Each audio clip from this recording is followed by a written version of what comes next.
I love you because I didn't have a choice. And I mean that in the best way possible. Let me explain that. I love you because we were connected already once. His eyes, get to stare at them all day, like right now.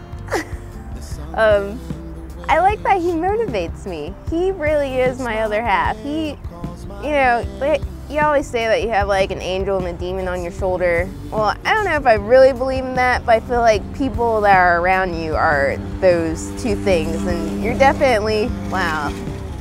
Okay, sorry, distracted. And you're the angel. You tell me, you know, you do great artwork, Ryan. Do some more. You know, you had just told me the story that before people were connected, they were together, they were 2 heads, 4 arms, 4 legs. And that through some cruel trick, who was it? Zeus. Zeus was being a dickhead, and he split everybody up. And you spend your life searching for that person, your soulmate.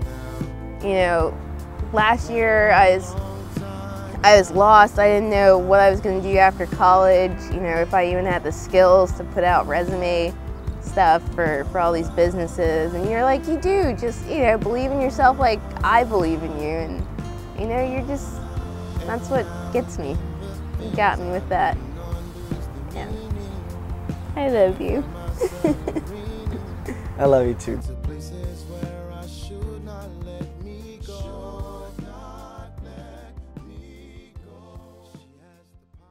The first thing I thought when I saw you was, damn, that's a lot of colors on that dress. Show had Pizza Social, and you and Justin, I guess, came out to it. I was already part of the group, and you guys were the only 2 white guys there, and you were already there before I got in there, and Arnold started screaming my name, and that's when you said you paid attention to me. And it just caught my eye, and then I started thinking, well, she's kind of cute, you know what I mean? Like, yeah.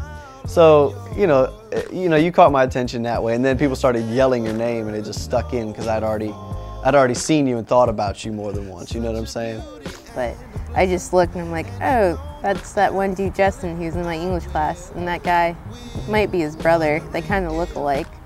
So I typed in Holy Moses, and you popped up. So I guess I got lucky in that sense. You know what I mean? I'm lucky that you had a nickname that was kind of, you know, unique.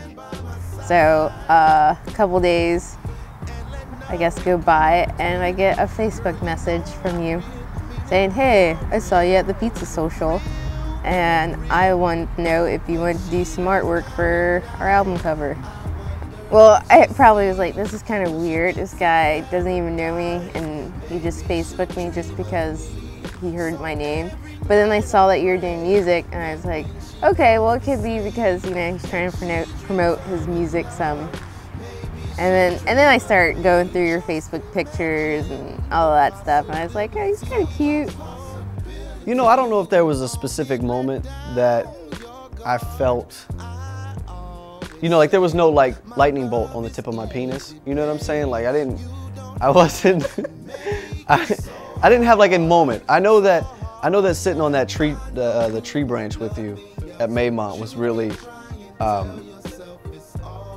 an experience that connected us a little more than just friends. You know what I mean? Like, but we went to Maymont just to hang out, and climbed up in a tree just because it was in our way, and just sat there for probably like an hour, I guess, and just was talking about real things and how it affected us. It wasn't just fluff. It was real talk. It's real talk. When you came up to my show in Woodbridge after being locked in an elevator for like 2 hours, and not only did you come to the show, but you were coming to the show because you had made t-shirts for my hip-hop group E&J. And I don't know, like to drive an hour and a half to do something for a friend that you've done, that they're expecting, but you get caught in an elevator for 2 hours. It was very easy for you to say, screw it. You know what I mean? But you didn't. You were there for me when I needed you. And it just, I would probably say those 2 events. Where did coming and buying a house get into all that? Oh, that was never, ever part of the plan at all. Just you got in your head that it was better to buy a house because, you know, you didn't want to keep paying out for a rent when you could just put money into your house. Everyone thought we were crazy. At first I didn't really think, oh, I need to be married to get a house. But then I was like, well, what does this mean? Are we going to be that couple that, you know, just never gets married, but we know how we feel for each other, but everything's always going to have to be separate names or things like that? And then I was wondering, well, is a proposal coming soon? And I was like, maybe I should propose to him before he proposes to me. But, you know, we came back to the house and you're checking your fantasy football stuff, and which I thought was really cute. And you came in with my lasagna, started eating that, and I'm just in my bra and underwear. And then you give me a Converse box. I'm like, what? You bought me some Converses? You're like, no. I was like, oh, okay. And I opened the box. And then inside it's just all these little pictures of you and me on our trips and little cartoon drawings of stuff that we like, or our nicknames, like you're Poopy and I'm Gummy Bear because of my gums. And then at the bottom of the box there's this clip art, because I think it still said clip art on it. That was of a ring, and then it said, will you marry me? And I asked, I was like, you know, will you marry me? And you're pretty sure that I was joking, but I wasn't, so I kept asking, you kept laughing and kept saying that I was joking. And you're joking. I probably said that like 15 times. And like 30. Yeah, maybe more than that. I really don't know. But then you're already on your knee and you reach underneath the bed and you bring out the box that has the actual ring in it. The ring box, like, will you marry me? I'm like, you start crying and whatnot, sitting there in your drawers. And I didn't say anything, I just started crying. And I hugged you and you're like, is that a yes? I'm like, yes, I love you. And then I called my mom. For a long time. So we decided to just call up our parents and our siblings, really, to come out to it. We weren't gonna tell anyone, but I was like, no, they gotta come to that wedding at least, or know about it.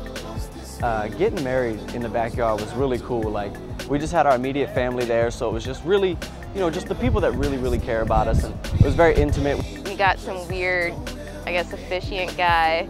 He was pretty funny. He made Elijah stay in the house and not be seen, had me outside mingling with everyone.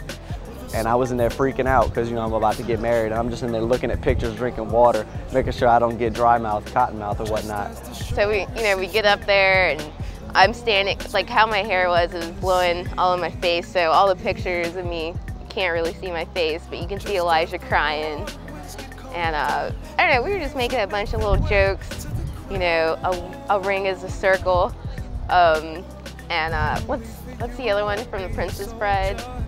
Oh yeah, marriage is what brings us together today.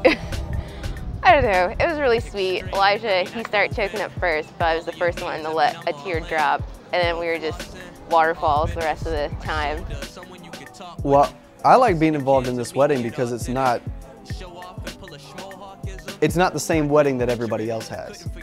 You know what I mean? If we were having the wedding with the white cake and the white linens and everybody's wearing a tux and it's, you know, black and white tux and just very boring, I don't think I would have cared. I'd have been like, you know exactly what you're doing, just do it, you know what I'm saying? But with our wedding, like, there's a lot of color. It's very personalized to us as you know, a duo, me and you. And I like we're a duo now. I am looking so forward to dancing. I'm a dancing machine, yeah. But I just really can't dance, but I like dancing anyways. I got this arm here. That, you got another one over there too. Yeah, well this one doesn't do what this one does, so it looks a little bit dead. So I gotta come up with a dance move for like a dead arm. Yeah, it's called This One's for the Hose. Oh, you did make it up for me. Like, I'm genuinely interested in this wedding because it's us, you know what I'm saying? And for it to be us, I need to be a part of it. To have Jai, Michael, Zoe, and Marley. And Ziggy. If there's a fourth one, his nickname can be Ziggy. No, his real name is Ziggy. No, his nickname. Children, Jai, Zoe, Ziggy, Marley. And to do just a bunch more traveling with each other, and for us not to be stressed out with life, you know, just take it each day at a time, do what we want. That's what, I don't want us to get stuck somewhere or doing something that we don't want to do.